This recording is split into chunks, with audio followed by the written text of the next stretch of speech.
지금도 평화는 없습니다. 그런데도 성경은 그 성읍을 평화의 성읍이라고 이야기를 해요. 그리고 그 평화의 성읍이라고 하는 예루살렘에 평안을 구하라고 우리에게 기도 제목을 주고요. 그리고 그 성이 어떻든지 간에 또 어떤 상황이든지 간에 그 성을 사랑하는 사람에게 하나님께서 형통의 복을 주시겠다라고 말씀을 하셨다는 거죠. 우리는 사람들이 그 성을 뭐라고 얘기하느냐에 대해서는 별 관심이 없습니다. 성경이 그 성읍을 뭐라고 이야기하느냐에 관심을 두는 사람들이죠. 그 성읍에서 전쟁이 일어나던 분열이 일어나던 폭탄이 터지던 간에 성경은 우리에게 기도 제목을 주는 거예요. 예루살렘의 평화를 위해서 기도하라고 말이죠. 저도 이게 쉽지 않습니다. 그런데 생각날 때마다 하나님 예루살렘 땅에 평화를 주십시오 라고 이렇게 기도를 하곤 해요. 또 예루살렘을 사랑하라고 그러질 않아요. 우리와 아무 상관이 없는 그러한 성읍이 아니죠. 거기에서 우리 신앙이 시작되었고 또 거기에서 우리의 신앙이 계속될 것을 알려주고 있기 때문에 그 성을 사랑하라고 하나님 말씀하신 것이고 또 그 성읍을 사랑하는 사람에게 하나님이 형통하게 할 거라고 약속을 하셨다는 겁니다. 우리 그리스도인들은 예루살렘이 슬프면 같이 슬퍼해야 되는 것이고 예루살렘이 기뻐하면 우리는 같이 기뻐해야 되는 거예요. 왜냐하면 하나님께서 그 예루살렘에 당신의 마음을 두시고 귀를 두시고 눈을 두시고 또 당신의 모든 것을 거기에 두셨다고 약속하고 또 말씀하셨기 때문에 그런 것이죠. 그 예루살렘에 메시아를 상징하는 살렘 왕이 있었다고 우리가 배웠죠. 그리고 그 예루살렘에서 아브라함과 이삭이 하나님을 향한 놀라운 순종을 했다라는 말씀도 드렸어요. 그리고 그 예루살렘에 하나님의 성전이 세워졌고요. 그리고 예루살렘에서 놀라운 영적인 부흥도 일어났다고 성경은 우리에게 알려주죠. 그리고 세상의 역사의 처음도 있지만은 모든 진행 과정이 예루살렘 중심으로 되었고요. 그리고 맨 마지막에 마지막 때에 일도 예루살렘 중심으로 일어날 것을 예수께서는 말씀하신 겁니다. 그리고 예수님은 제자들을 앉혀놓고 마지막 때에는 대체 어떤 일이 일어날지를 구체적으로 말씀하신 것이죠. 그곳이 예루살렘이라고 하는 겁니다. 그리고 지난주에는 그곳에서 하나님과 우리와의 화평을 이루는 십자가 사건, 그리고 이방인과 유대인들 사이의 평화를 갖다주는 십자가 사건이 있었다고 말씀을 드렸어요. 자, 그곳에서 그 십자가 사건은 죽음을 얘기한다고 말씀드렸는데요. 그 죽음보다도 더 놀라운 사건이 일어났죠. 우리가 늘 말하는 겁니다. 부활 사건이라고 하는 거예요. 그 예수님께서는 예루살렘에서 죽으시고 그리고 예루살렘에서 부활하셨죠. 근데 우리는 예수님이 죽으심도 알고 부활도 알아요. 그리고 예루살렘의 가르침도 알고요. 그런데 예수님의 가르침도 알아요. 그런데 예루살렘이라는 것을 자꾸 잊어먹는다는 거죠. 근데 예루살렘은 굉장히 중요한 겁니다. 그 지명이라는 데가. 앞으로도 몇 번 더 설교를 하겠습니다만은 그곳에서 예수님이 승천도 하시고 예수님이 그곳으로 오시겠다고 얘기를 했고 그리고 예루살렘을 중심으로 해가지고 천년왕국이 일어날 것도 말씀하셨어요. 또 하나는 예루살렘이라고 하는 새로운 도시, 지금의 예루살렘과는 다른 새로운 도시도 생길 거라고 말씀하셨죠. 어쨌든 예루살렘은 매우 중요한 지명이라고 하는 겁니다. 우리가 알고 있는 이야기지만은 예수님의 부활을 다시 한번 생각을 하고요. 그 부활이 예루살렘에서 일어난 일이라는 것과 더불어서 함께 교훈을 나눴으면 좋겠어요. 예수님께서는요 예루살렘 성읍에서 부활하실 것을 말씀하셨다라는 것을 먼저 말씀드리려고 그래요. 마태복음 16장 21절 말씀에 예수님이 주로 활동한 무대가 어딘지 아시죠? 갈릴리였어요. 갈릴리. 저 북쪽의 갈릴리. 그곳에서 어린 시절을 보내고 그곳에서 제자들을 선택하고 그곳에서 기적을 일으키고 그곳에서 물 위를 걸어가시고 대부분 공생의 3년을 거의 다 갈릴리 호수 근방에서 하셨는데 이상하게 죽으실 때는 예루살렘으로 가시는 거예요. 그리고 예루살렘으로 가서 죽을 거라고 말씀하시고 예루살렘에 가서 죽으시고 그리고 내가 활동했던 갈릴리가 아니라 예루살렘에서 부활할 것도 말씀하셨죠. 그것이 마태복음 16장 21절이에요. 이때로부터 예수 그리스도께서 자기가 예루살렘에 올라가 장로들과 대제사장들과 서기관들에게 많은 고난을 받고 죽임을 당하고 제3일에야 살아날 것을 제자들에게 비로소 나타나셨다. 거기 다시 볼게요. 뒷부분에 죽임을 당한다. 어디에서요? 예루살렘에서. 그리고 3일 만에 살아난다, 부활한다는 말이죠. 어디에서요? 예루살렘에서 죽고 부활할 것을 말씀하신 겁니다. 그래서 예수님은 3년 동안 그 갈릴리에서 그렇게 애써서 사역하시다가 일부러 예루살렘으로 지금 가고 계신 거죠. 마태복음 20장 17절 말씀에도 비슷한 말씀 써 있어요. 예수께서 예루살렘으로 올라가려 하실 때에 12제자를 따로 데리시고 길에서 말씀하시기 시작합니다. 그리고 18절 19절 아까 읽었던 본문이죠. 다시 읽을 테니까는 보세요. 보라, 우리가 예루살렘으로 올라가노니. 예루살렘으로 가신대요. 의도적이죠. 그곳에 가서 죽고 그리고 부활하실 생각을 가지고 가시는 겁니다. 인자가 대제사장들과 서기관들에게 넘겨짐에 그들이 죽기로 결의하고 이방인들에게 넘겨주어 그를 조롱하며 채찍질하며 십자가에 못 박게 할 것이나 제3일에 살아나리라, 이렇게 말씀하셨어요. 그래서 예수님은 당신의 죽음을 그리고 부활을 예루살렘에서 이루실 것을 말씀한 거죠. 근데 우리는요, 하나님의 말씀 읽을 때 어떤 큰 사건만 관심을 많이 둬요. 그런데 큰 사건뿐만 아니라 말씀 하나하나에 관심을 둬야 되는 거죠. 다시 제가 반복하는 거예요. 어디에서 죽을 걸 말씀하셨다고요? 예루살렘. 어디에서 부활할 걸 말씀하셨다고요? 예루살렘이라고 하는 거예요. 그 이 예루살렘은 과거나 그리고 예수님의 죽음과 부활 그리고 미래까지도 연결되는 아주 중요한 하나님의 선택한 장소라고 하는 거죠. 그래서 우리는 하나님의 말씀을 하나하나 새겨서 들어야 돼요. 다시요. 하나님의 말씀을 새겨서 들어야 돼요. 새겨서. 그럴 때에 고생하지 않습니다. 그리고 그럴 때에 우리의 삶을 어떤 방향으로 결정할지를 알 수 있는 것이죠. 근데 예수님을 사랑한 사람들은 많은데 예수님의 말을 새겨들은 사람들은 참 적어요. 다시요. 예수님을 사랑한 사람은 많아요. 그런데 예수님의 말씀을 새겨들은 사람은 적어요. 과거나 지금이나 마찬가지죠. 우리들도요, 예수님을 사랑합니다. 여기서 예수님 사랑하지 않는 사람이 어디 있겠어요. 그런데 사랑은 하는데 그분이 하신 말씀에 대해서는 그냥 넘어갈 때가 참 많이 있다는 거죠. 그 대표적인 사람이 예수님을 그렇게도 사랑했다라고 하는 제자들과 그리고 따라다녔던 여자들이라고 하는 거예요. 예수님이 누차 얘기했습니다. 이제 내가 예루살렘 가서 고난을 받고 죽을 거다. 근데 이 말도 농담으로 듣고 또 한 귀로 듣고 한 귀로 흘려버렸죠. 그리고 죽은 다음에 부활할 거다. 그것도 3일 만에 부활할 거라고 하는 아주 명확한 날짜까지도 말씀하셨는데 그 말도 한 귀로 듣고 한 귀로 흘려보낸 거예요. 그러니 말씀에 대해서 마음에 드니 그들이 예수님에게 일어나는 일을 볼 때 얼마나 황당했고 당황스럽고 놀랐겠느냐는 거죠. 예수님이 예루살렘에 올라가서 고난받고 또 죽임을 당할 거다라는 말을 마음에만 두었어도 예수님이 붙잡혀서 매를 맞고 그리고 십자가에서 죽는다는 사형 선고를 받을 때에 마음 자세가 좀 달랐을 거예요. 슬프고 고통스럽기는 하지만 마음 자세가 달랐을 거예요. 그런데 어느 누구도 예수께서 내가 예루살렘에 가서 고난받고 죽을 거다라고 한 이야기를 마음에 둔 사람이 없었다는 거예요. 그게 너무 신기한 게 예수님의 제자가 지금 가룟유다 빼고 11명 아닙니까? 근데 11명 중에서 단 한 사람도 그걸 기억하지 못했다는 것도 이것도 신기한 일이에요. 그리고 예수님을 그렇게 사랑했던 막달라 마리아 그리고 다른 마리아 그리고 뭐 살로메 이런 수많은 사람들이 예수님을 그렇게 사랑했는데 예수님께서 고난받을 거라는 얘기를 기억한 사람이 단 한 사람도 없었다는 거예요. 그러니 우리는 어떻게냐는 거죠. 우리도요, 이 메시지를 통해 가지고 생각해야 되는 것이 주님을 사랑하는 것은 당연한 것이고 주께서 하신 말씀에 대하여 마음판에 새겨야겠다라고 하는 결심을 해야 되는 것이죠. 그와 같은 맥락으로 예수님이 고난받은 다음에 3일 만에 부활한다고 얘기를 했잖아요. 그러면 예수님이 고난받고 십자가에서 죽으실 때에 주께서 죽는다고 말씀한 그대로 되었구나라는 생각이라도 한번 끄집어냈어야 되는데 그것도 끄집어내지를 못하고 그 말을 끄집어내지 못했으니 예수님이 부활할 거라고 하는 생각조차도 안 한 거죠. 생각조차도 안 한 거예요.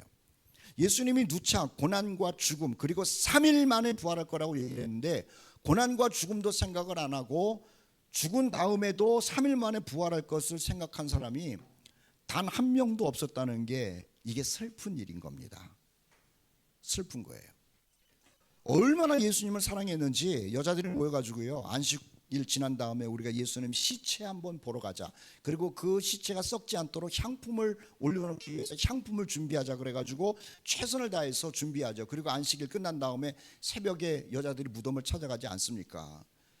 그런데 그게 주님을 사랑하는 것 같은데 믿음은 아니라고 하는 거예요. 왜요?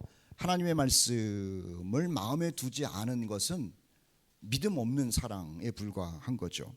우리들도 주님을 사랑한다는 고백을 계속 하십시오. 그리고 사랑해야 돼요. 그런데 사랑은요, 듣는 겁니다. 사랑은 내가 사랑하는 사람의 말을 듣는 겁니다. 하나님을 사랑하면 하나님의 소리를 듣는 것이고, 예수님을 사랑하면 예수님의 소리를 듣는 겁니다.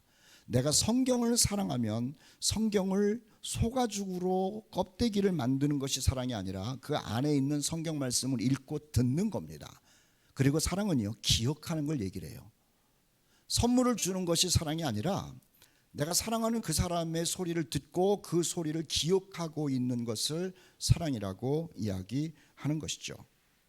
예수님께서 예루살렘으로 가시면서 내가 죽을 거다, 그리고 죽은 다음에 3일 만에 부활할 거다라는 것을 기억만 했어도 예수님을 따르던 사람들이 이렇게 당황하지는 않았을 것이다 라는 생각을 하게 되는 것이죠.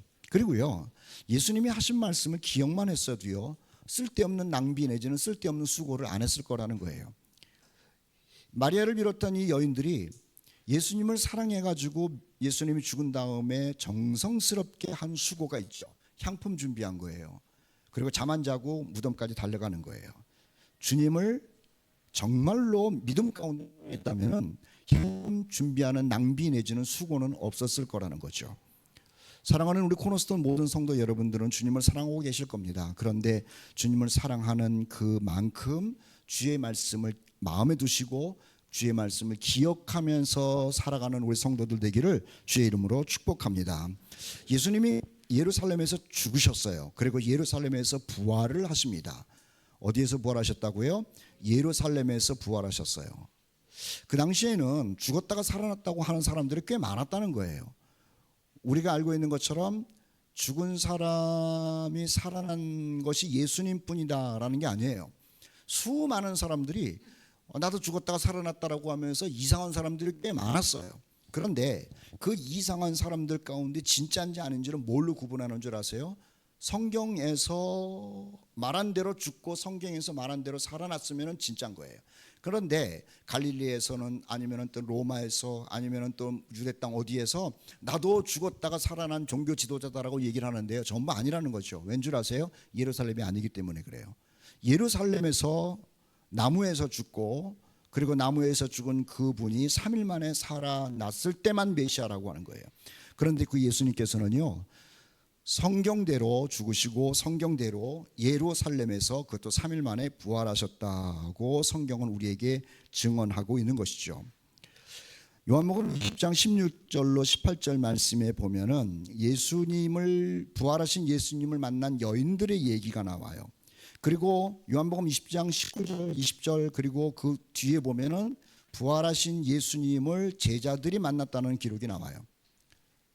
그런데 여인들이 어디에서 부활하신 예수님을 만나냐면은 예루살렘에서 만났고요. 그리고 제자들도 부활하신 예수님을 어디에서 처음 만났는고 하냐면은 예루살렘에서 만났다는 거죠.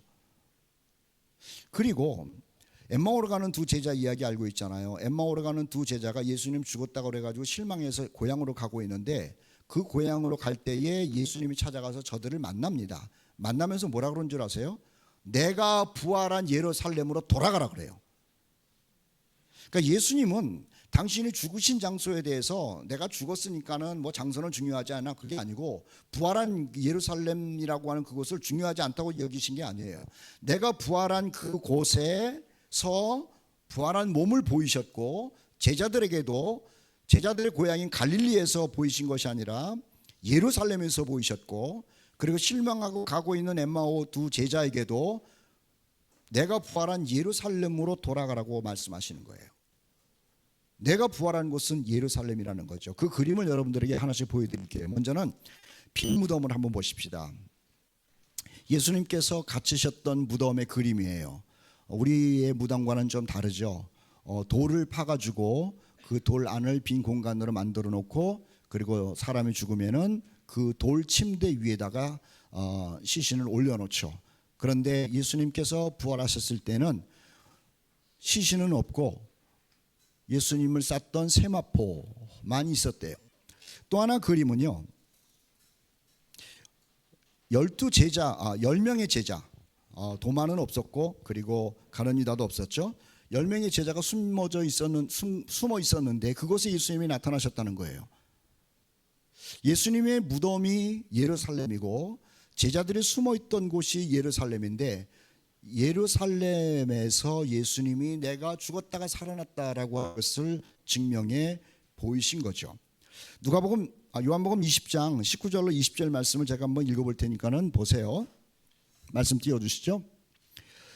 이날 곧 안식 후 첫날 저녁에 제자들이 유대인들을 두려워하여 모인 곳에 문들을 닫았더니 예수께서 오사 가운데 서서 이르시되 너희에게 평강이 있을지어다. 이 말씀 손과 옆구리를 보이시니 제자들이 주를 보고 기뻐했다. 아까 그 그림대로 당신의 손하고 옆구리를 보이신 거예요. 그런데 이 자리에 누가 없었느냐면 도마가 없었다는 것 아닙니까? 8일이 지난 다음에 제자들이 또 모였어요. 그런데 도마가 하는 이야기가 나는 예수님이 죽었다가 살아났다는 얘기를 믿지 못한다는 거예요. 내가 정말로 믿기를 바란다면은 죽었다가 살아난 그 예수가 나에게 나타나서 손과 옆구리에 창자죽을 보이라고까지 얘기를 하지 않습니까? 그때 예수님이 나타났죠. 그리고 도마를 만난 겁니다. 저 도마가 예수님의 손과 옆구리를 지금 보고 있는 거예요. 예수께서 도마에게 말하기를 이제 믿겠느냐 물어보시고요. 또 하나는 보지 않고 믿는 사람이 복되다라는 말까지 하셨다는 것 아닙니까? 그림 또 하나가 있어요. 엠마오로 돌아가는 제자들이죠. 얼마나 실망을 했습니까? 이 제자는 부부인데 따르던 예수님께서 십자가에서 죽으시고 그리고 장사를 지내고 나니까는 자신들의 인생이 끝났다라고 하는 실망감으로 고향으로 들어가서 농사를 짓겠다고 한 것 아닙니까? 예수님이 나타났어요. 그리고 저 예수님을 만나서 부활하신 예수님을 보게 된 것이죠. 그런데 예수님께서 이들에게 성경대로 메시아가 죽고 부활했는데 성경대로 됐는데 라고 이야기를 하다 보니까는요, 저 두 사람이 얼마 전에 죽었던 자신들의 스승이었던 예수라고 하는 걸 발견한 거예요. 그리고 나서 태도가 어떻게 바뀌는 줄 아세요? 예수님이 부활한 장소 그리고 부활하신 예수님을 만난 제자들에게로 돌아갑니다. 예루살렘으로요. 그 말씀이 누가복음 24장에 나오는데 그들이 서로 말하되 누가복음 24장 그들이 서로 말하되 길에서 우리에게 말씀하시고 우리에게 성경을 풀어주실 때에 우리 속에서 마음이 뜨겁지 아니하냐 하더냐 하고 곧 그때로 일어나 어디로 가냐면은 예수님의 죽음과 부활이 일어난 예루살렘으로 다시 올라가더라고 하는 거예요. 그러니까 이스라엘 사람들에게, 아니 그리스도인들에게, 그리고 주님을 만난 사람들에게 예루살렘이라고 하는 장소는 구약의 여타 수많은 일들이 일어나서 위대한 것이 아니라 그곳에서 하나님의 아들이 죽으시고 그곳에서 하나님의 아들이 3일 만에 부활하신 장소이기 때문에 예루살렘이 거룩한 장소, 경건한 장소, 능력의 장소, 그리고 사모하는 장소라고 하는 거예요.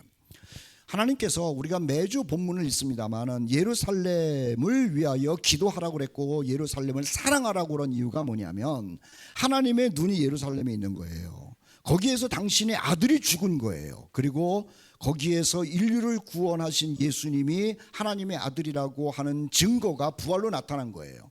그래서 하나님께서는요, 온 그리스도인들에게 말하기를 예루살렘을 사랑하고 예루살렘을 위하여 기도하라고 말씀한 것이다라고 하는 것이죠. 교회는 어떤 곳이에요? 예수님이 예루살렘에서 죽으시고 부활하셨다라는 사건과 더불어서 교회는요, 예수님이 예루살렘에서 죽으시고 부활했다라고 하는 것을 믿는 사람들을 교회 공동체라고 얘기를 하는 거예요. 우리 교회 공동체는 왜 모이느냐? 친교교회에서 모이느냐? 아니면은 어떤 종교적인 큰 세력을 만들기 위해서 모이느냐? 아니면 일주일에 한 번씩 못 만난다는 사람 만나가지고 즐기기 위해서 모이느냐? 그게 아니라는 거죠. 역사 가운데 교회는요, 예수님이 예루살렘에서 죽으시고 예루살렘에서 부활한 것을 믿는 사람들이 모인 곳이 교회라는 라고 하는 거예요. 우리는 믿음의 공동체라고 얘기를 하는데 뭘 믿느냐? 다시요. 예루살렘에서 죽으시고 예루살렘에서 3일 만에 그 예수님을 믿는 사람들의 모임이라고 하는 거예요. 다시요. 우리 청년들 잘 들어요. 우리는 뭘 믿느냐라는 거예요. 창조, 다음 세상 뭐 이런 것도 중요하지만은 그것과 함께 정말 중요한 것, 예수님이 예루살렘에서 죽으시고 예루살렘에서 3일 만에 부활하셨다는 것을 믿는 공동체가 교회 공동체라고 하는 거예요. 우리는 신앙생활 하다 보면은 믿어 그러는데 대체 뭘 믿으라고 하는지 모르면서 많아요. 하나님이 복 주실 것을 믿어, 네가 앞으로 잘 될 것을 믿어, 건강해질 것을 믿어, 뭐 어쩌고 저쩌고를 믿어. 다 그게 맞는 얘기 같은데 그것은 다 가지치기 해도 상관없어요. 우리가 믿는 게 뭐냐면은 하나님의 아들 예수가 이 땅에 오셔서 예루살렘에서 죽으시고 예루살렘에서 부활했다라고 하는 것이 우리 믿음의 근간이고 우리 믿음의 뼈대라고 하는 거예요. 누가복음 24장 46절 말씀 그리고 48절 49절 말씀에 보면은요, 예수님의 죽으심과 부활을 보고 믿는 자들에게 예수님이 하신 말씀이 있어요. 내가 죽고 부활한 곳을 떠나지 말래요. 내가 죽고 부활한 이 예루살렘을 떠나지 말라는 거예요.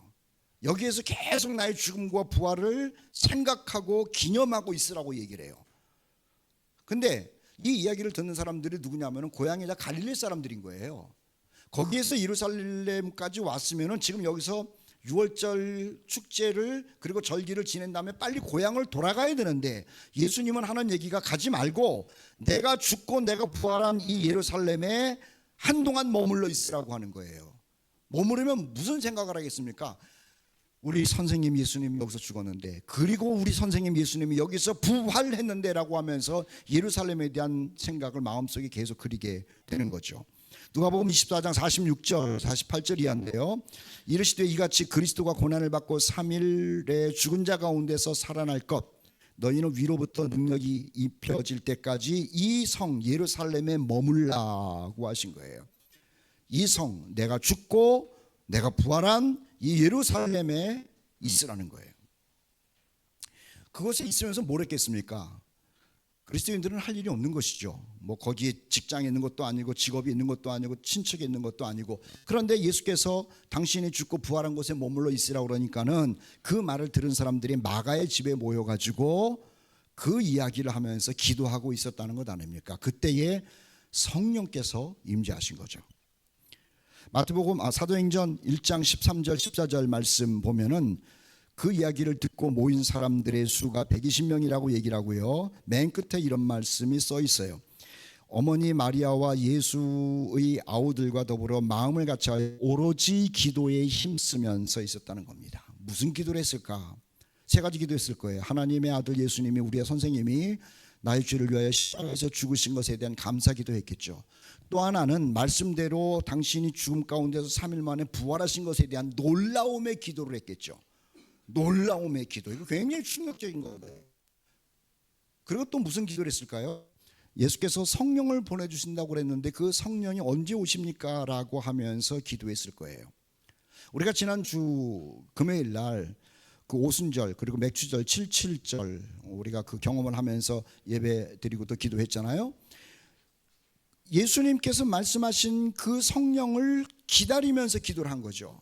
그랬더구만 오순절 때가 되었을 때에 하늘에서 성령이 정말로 임해서 이들의 인생이 완전히 뒤바뀐 모습으로 나타나는 것이 성경에 기록되어 있더라고 하는 겁니다.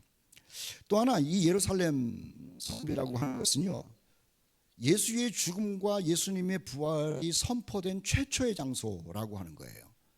예수님께서 죽고 예수님이 3일 만에 부활했다라고 하는 것이 선포된 최초의 장소죠. 궁금한 게 참 많아요. 성경 읽을 때 보면 조금 아까 얘기한 것처럼 지금 예수님의 제자들이 전부 갈릴리 사람들인데 6월절 절기를 지키기 위해서 어쨌든 왔어요. 근데 왔는데 6월절 절기를 지키기는커녕 당신의 스승인 예수님이 죽었어요. 그리고 부활했어요. 그리고 성령을 받은 것까지는 그래요.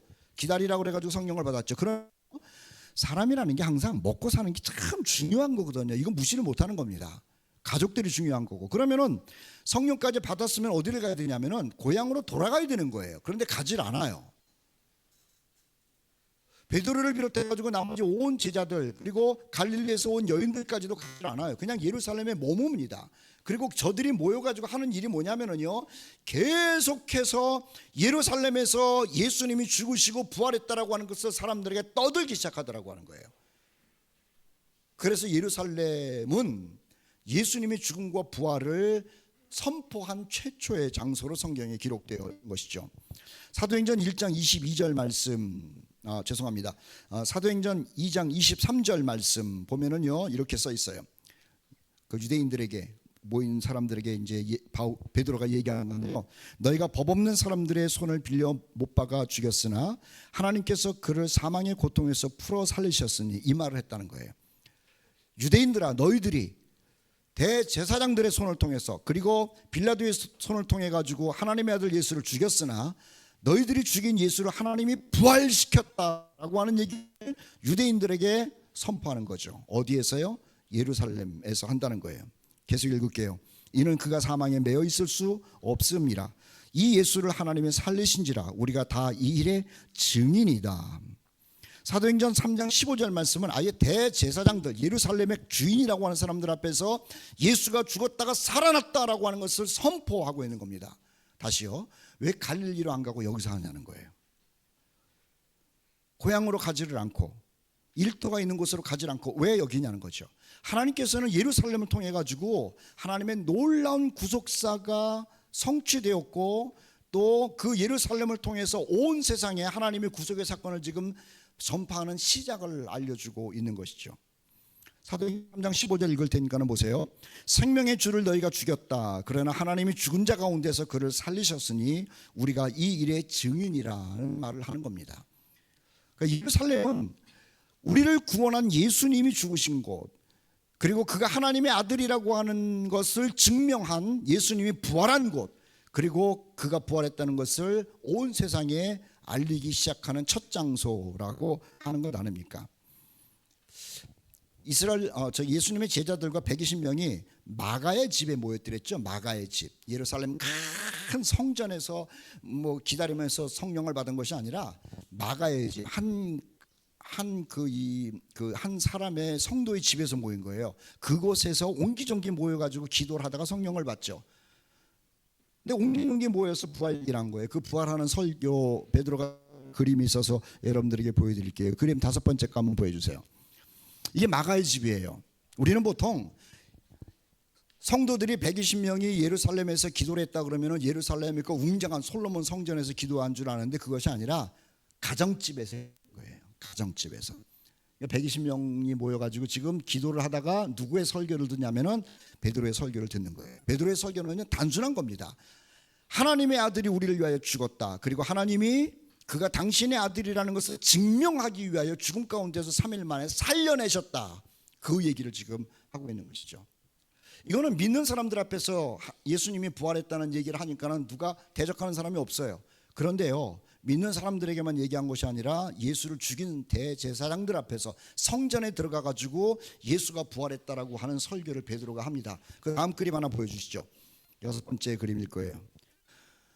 이거는 성전이에요. 아까의 집과는 다르죠. 아까의 집은 초라했어요. 돌이에요. 그리고 비좁은 거예요. 그런데 여기는 예루살렘의 큰 성전의 솔로몬 행각이라고 하는, 솔로몬 행각, 큰 성전 가운데 조그만 정자 같은 게 있는 거예요. 거기에 모여서 대제사장들과 유대인들과 그 밖에 모든 사람들에게 뜻밖의 얘기를 하는 거죠. 너희가 예수를 죽였는데 하나님이 그를 3일 만에 부활시켰다라고 얘기를 하는 거예요.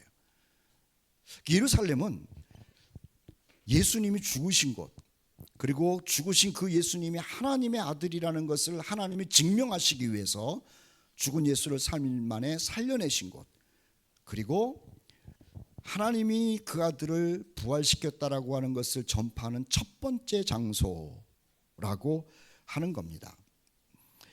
스데반이 사람들 앞에서 설교한 게 뭐냐면은 베드로가 설교한 거와 똑같은 거예요. 하나님의 아들을 너희들이 죽였는데 그 죽은 예수를 하나님께서 3일 만에 부활했다. 그러니까 예루살렘에서 그 성읍의 모든 사람이 예수가 부활했다라고 하는 것을 다 들을 때까지 예수님의 제자들이 고향으로 가지 않았다는 거죠.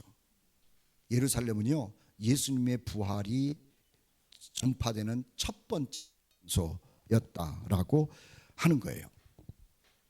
교회는요, 자, 예수님이 부활했는데 제자들이 예루살렘에서 예수님의 부활을 얘기를 했는데, 그러면은 그 뒤를 이어오는 우리 교회는 어떤 공동체냐고 하는 거예요. 교회도 똑같은 겁니다. 예수님의 죽음과 부활을 전하는 데가 교회 공동체예요. 조금 전에 얘기한 것처럼 교회는 예수님의 죽음과 3일 만에 부활한 것을 믿는 공동체죠. 자, 믿음의 공동체와 더불어 바깥으로 뛰쳐나갈 때는요, 하나님의 아들 예수가 죽고 부활했다라고 하는 것을 알리면서 사는 사람들이 모이는 곳이라고 하는 거예요. 많이 희석이 돼가지고 요즘 전도할 때 이렇게 전도를 하죠. 아유, 교회 오면은 좋은 사람도 많고, 뭐 목사님도 인자하고, 뭐 설교도 좋고, 사람들이 괜찮고, 우리 교회는 즐겁고, 찬양도 좋고, 뭐 이런 얘기를 한다는 거예요. 그런데 거의 다 틀린 얘기예요. 교회는 사람들을 오라고 그럴 때 이 말을 꼭 해야 되는 거예요. 예수님이 죽으시고 3일 만에 부활했어. 우리는 그것을 믿는 사람들이야. 이 얘기를 해야 되는 거예요. 그러니까 사람들이 교회를 오는데 대체 이 집단은 대체 왜 모여있는 집단인지 모르는 경우가 많아요. 그러니까 엄마 아빠가 다녔으니까는 나는 이 집단 가운데 한 멤버가 되어 있을 수도 있고, 친구가 있으니까는 와가지고 되어 있을 수도 있어요. 그런데 정작 이 집단은 뭐를 믿고 뭐를 얘기하기 위해서 이루어진 공동체인지에 대해서 모르는 사람이 많다는 거예요. 교회는요, 예수님의 죽음과 3일 만에 부활했다는 것을 믿는 사람들의 모임이고, 그리고 이 교회 집단은요, 예수님이 죽고 3일 만에 부활했다는 것을 알려주는 공동체라고 하는 거예요. 누군가가 여러분들에게 교회라고 물어봤을 때 그 대답을 해야 되는 거죠.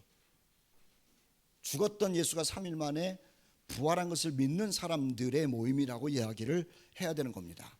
그래서 교회 사람들이 미친 사람들이라는 얘기를 듣는 거예요.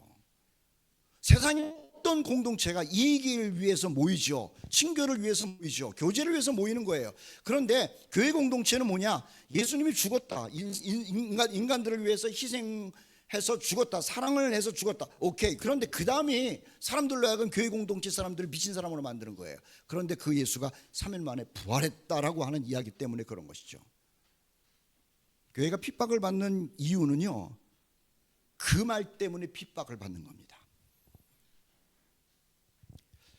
예수님 당시도 그랬고, 예수님이 죽은 다음도 그랬고, 그 이후로 2000년 역사 가운데 지금도 그렇고 앞으로도 그렇고요, 교회가 핍박을 받는 유일한 이유는 뭐냐면은 예수님이 죽었는데 3일 만에 부활했다는 그 메시지 때문에 그런 거예요.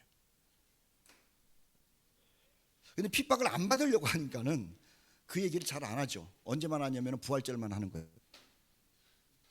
아니에요. 우리는 매주일 주님의 죽음과 부활을 되새기기 위해서 모이는 것이고, 그리고 그 되새김을 확신해서 세상에 나가가지고, 나는 교회 다니는 사람인데 예수께서 내 죄를 위해서 죽으신 다음에 3일 만에 부활한 것을 믿는 사람이야 라는 것을 전달하는 사람들이 우리 교회 공동체라고 하는 것 아닙니까? 오늘 예배를 마치고 일주일 동안 또 세상에 나가 살 거예요. 쉽지는 않겠죠. 안 해봤으니까 한 번씩 해보세요. 직장에 가서 친구를 만나든지, 나 교회 다니는 사람인데 나 예수님을 믿고 예수님이 3일 만에 부활했다는 것을 믿는 사람이야. 이 사람이 무슨 뭐 약을 잘못 먹고 왔나, 무슨 체했나, 어디 뭐 이상해졌네. 분명히 여러분을 향해서요 이상한 눈으로 볼 겁니다. 그런데요, 그리스도인은 그런 사람들이에요.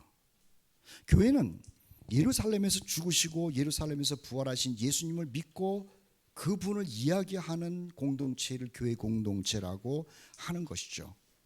그래서 우리 그 교회를 떠난 다음에 갈라디아 지역을 가서, 아니면은 저기 마게도니아 지역을 가서, 또 나중에는 저기 에베소를 가가지고 한 이야기가 뭐냐면은, 안디옥에서 내가 확신했던 예수님의 죽음과 부활을 그곳에 가서 전달하면서 살았던 거죠. 바울이 세계 선교를 했다고 그러고 특별한 게 아니에요. 그가 한 얘기 뭐냐면은 예수라는 양반이 나를 위해서 죽었는데 그를 하나님이 3일 만에 살리셨다라는 이야기를 온 세상을 휘젓고 다니면서 했다라고 하는 것 아닙니까? 또 하나 교회와 성도는 말입니다. 예수님이 부활한 것처럼 부활할 것을 기대하면서 모여 있는 공동체라는 거예요. 자, 지금 중요한 얘기를 했어요. 교회는요, 예수님의 죽음과 부활을 믿고, 두 번째, 예수님의 죽음과 부활을 말하고, 그리고 예수님처럼 나도 부활할 것을 기대하면서 사는 공동체가 교회 공동체라고 하는 거죠. 고린도전서 15장 22절 말씀에 보면 이렇게 써 있습니다. 아담 안에서 모든 사람이 죽은 것 같이 그리스도 안에서 모든 사람이 삶을 얻을 것이다. 이 말은 뭐냐면은 저와 여러분이요, 예수님이 부활한 것처럼 똑같이 부활할 것이다 라는 이야기를 하는 거예요. 다시요, 교회 공동체의 모든 사람들은 예수님이 죽음 가운데서 새 몸을 입고 부활한 것처럼 똑같이 부활할 사람이다 라는 말을 지금 하고 있는 거예요. 여러분, 주께서 부활하신 것처럼 우리도 부활할 걸 믿으시면 다 같이 아멘. 만약에 이것을 믿지 않는다면 주님은 죽으셨고 주님은 부활하셨어, 나는 죽으신 것을 얘기를 해, 내게 그 믿음이야, 여기서 끝난다라고 한다면 아무 의미가 없어요. 예수님과 똑같이 우리도 부활하라고 약속을 받았기 때문에 우리 공동체의 신앙이 완성이 되는 거예요. 고린도전서 15장 16절 18절 만일 죽은 자가 다시 살아나는 일이 없으면 그리스도도 다시 살아나신 일이 없었을 터이요 그리스도께서 다시 살아나신 일이 없으면 너희의 믿음도 헛되고 너희가 여전히 죄 가운데 있을 것이요 또한 그리스도 안에서 잠자는 자도 망하였으리니. 이 말은 뭔지 아세요? 다시 반복 계속해요. 예수님이 죽으시고 3일 만에 부활했어, 나 그거 믿어, 쓰자는 거예요.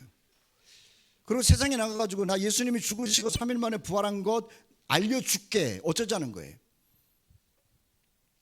그와 더불어서 나도 예수님처럼 부활할 거야, 이것 때문에 우리 신앙이 완성이 되는 거예요. 예수님이 3일 만에 부활했다는 것을 믿는 것으로 끝난다면 우리의 신앙은 철학이에요, 지식이에요. 그런데 나도 예수님처럼 죽었다가 다시 살아난다라고 하는 것은 희망인 거예요. 이건 살아있는 복음이라고 하는 거죠. 우리 코너스톤 모든 성도 여러분들이 회개하고 예수님을 진심으로 받아들였다면요, 죽음 두려워하지 않다면 죽은 다음에도 예수님처럼 부활할 것을 알고 믿기 때문에 그런 거예요. 이 믿음 여러분 끝까지 붙드시기를 주의 이름으로 축복합니다. 예수님도 알려주셨고요, 사람들도 이 얘기를 주야장창했다는 것 아닙니까? 요한복음 5장 25절 말씀, 요한복음 5장 25절 우리 다 같이 읽겠습니다. 시작. 진실로 진실로 너희에게 이르노니 죽은 자들이 하나님의 아들의 음성을 들을 때가 오나니 곧 이때라. 듣는 자는 살아나리라. 우리 주님께서 공중에 재림하시면은요, 믿음 가운데 죽었던 우리 신앙의 선배들, 우리 부모님들, 할아버지들요, 다 새로운 몸으로 부활한다는 거예요. 만약에 우리가 이 세상을 살다가 어떤 이유로 죽을 수도 있어요. 장례식 할 수 있어요. 그리고 화장을 할 수도 있고 아니면은 매장을 할 수도 있고 그래요. 그런데 슬프기는 하지만 얼마 안 있으면 예수 믿고 죽었던, 매장당했던, 화장했던 사람은요, 새 몸을 가지고 다시 부활한다는 거예요. 그래서 우리는 죽음이 슬프기는 하지만 두렵지가 않은 거라. 믿습니까? 예수 믿는 사람들은 죽음이 슬퍼요. 슬픔을 주지 않기 위해서는 사실하고, 그러나 슬프지만 두렵지는 않은 거라. 우리 모든 성도 여러분들, 내가 어떤 모습으로 죽음을 맞이할지 모르지만은요, 주님께서 다시 살리신다는 약속이 있기에 죽음이 나에게 다가온다 할지라도 담대하게 믿음으로 걸어가시기를 주의 이름으로 축복합니다. 고린도후서 4장 14절 말씀 보면 바울이 고린도 사람들에게 얼마나 희망적인 얘기를 하는지 아세요? 주 예수를 다시 살리시니까, 하나님께서죠, 하나님이 예수님을 살렸잖아요. 예수와 함께 우리도 다시 살리사 너희와 함께 그 앞에 서게 하실 거다, 이렇게 말하고 있는 겁니다. 고린도전서 15장 42절 44절 보세요. 바울이요, 우리가 죽었다가 살아난다고 그러면서 너무 흥분이 돼가지고 막 얘기를 하는 거예요. 죽은 자의 부활도 그와 같으니 썩지 아니할 것으로 살아난대요. 썩지 않을 것. 지금은요, 이 시간이 가면 갈수록 눈도 안 보이고 귀도 안 들리고, 그리고 그냥 피곤하고 힘들고 막 그래. 이 젊은 사람들은 모르죠. 근데 자꾸 나이 들면은 이거 어쩔 수가 없는 거라. 그런데 우리가 죽었다가 살아나는 그 부활체는 말입니다, 그런 게 아니라는 거예요. 늙지도 않아요. 썩지도 않고 아프지도 않고. 아무도 안 좋아하네. 정말이에요. 여러분 믿습니까? 우리가요, 하나님께서 우리를 새롭게 부활시킬 때는요, 늙지도 않고 아프지도 않고 속상하지도 않고 새로움으로 우리를 부활시키겠다고 약속했으니 그 희망의 메시지를 붙들고 예수님 굳게 붙들기를 주의 이름으로 축복합니다. 계속 읽을게요. 썩지 아니할 것으로 다시 살아나며 영광스러운 것으로 다시 살아나며. 이 영광스러움이라고 하는 거는 그 왕 같은 존재라는 거예요.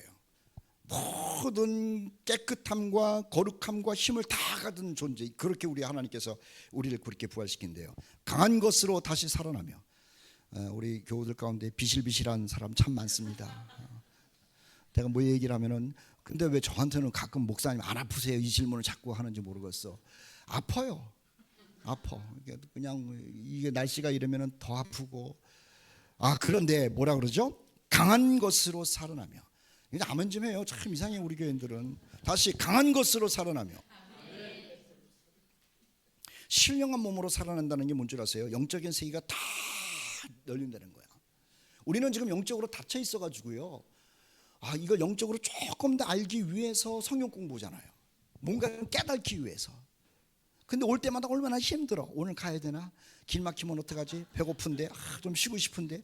그런데 우리가 부활할 때는요, 그런 고통 안 겪어도 된다는 거예요. 뭐냐면은 하나님께서 우리를 부활시킬 때는 하늘의 모든 영광스러운 지식을 한꺼번에 다 알려준다는 거라. 그게 복이에요. 복. 이게 제가 얘기하는 게 아니라 성경이 얘기하는 거라. 성경이 얘기하고 있기 때문에 우리는 예수쟁이들이 지금 되어 있는 거예요. 계속 우리가 하늘에 속한 이의 형상을 입을 것이다. 예수님처럼 같이 된다는 거죠. 예수님이요, 예루살렘으로 가셨고 예루살렘에서 죽으셨어요. 죽으신 다음에 3일 만에 부활했어요. 어디에서? 예루살렘에서. 그래서 예루살렘을 생각하면은 뭐를 생각해야 되냐면은 거기에 나를 위하여 죽으신 예수님의 십자가가 있고, 그리고 십자가에서 죽으신 예수님이 새로운 몸으로 부활하셨다라고 하는 것을 생각하는 것이 예루살렘을 향해 있는 우리의 눈과 마음이라는 거예요.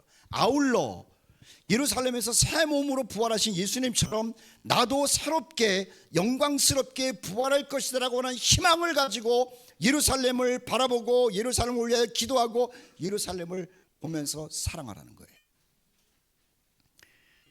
그 예루살렘 속에서 일어난 거, 부활의 영광이 주님을 통해서 보인다면 나도 그렇게 부활할 것이기 때문에요, 그 날을 생각하면서 그리스도인들은 그 날을 생각하면서 살아가는 거예요.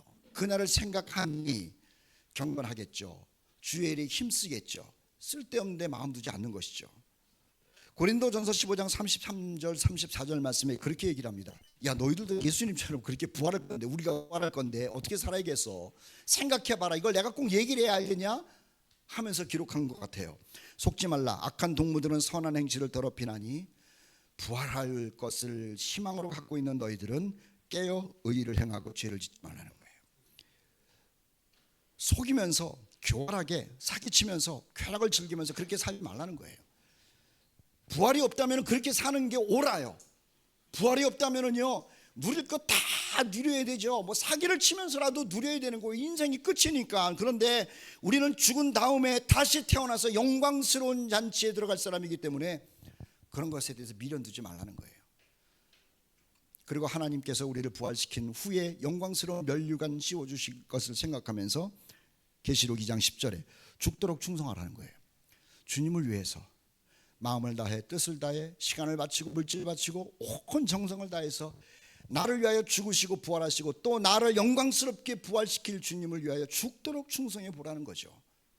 그것이 주님이 부활을 약속하시면서 우리에게 권면한 말씀이라고 하는 거예요. 우리 다 같이 고린도전서 15장 58절 말씀 읽도록 하겠습니다. 고린도전서 15장 58절 시작. 그러므로 내 사랑하는 형제들아, 흔들리지 말고 항상 주의 일에 더욱 힘쓰는 자들이더라.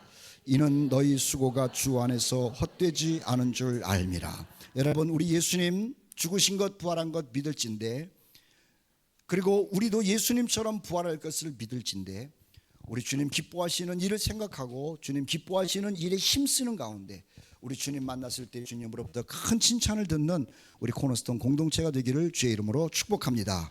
아멘. 우리 부활 찬송 다시 합시다. 무덤에 머물러.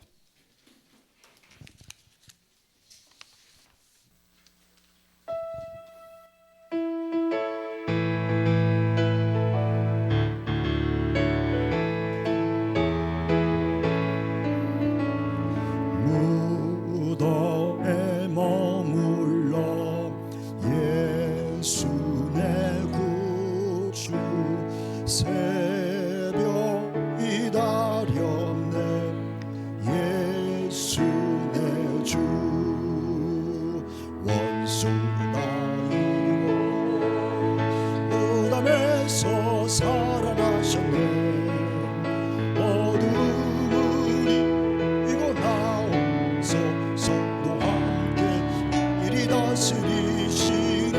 사셨네 사셨네 예수 다시 사셨네. 헛되이 지키네 예수 내 구주. 헛되이 봉하네 예수 내 주. 원수를 다 이기고 무덤에서 살아나셨네. 어둠을 이기시고 나와서 성도 함께 길이 다스리시네. 사셨네 사셨네 예수 다시 사셨네. 거기 못 가두네 예수 내 구주. 우리를 살리네 예수 내 주. 원수를 다 이기고 무덤에서 살아나셨네. 어둠을 이기시고 나와서 성도 함께 길이 다스리시네.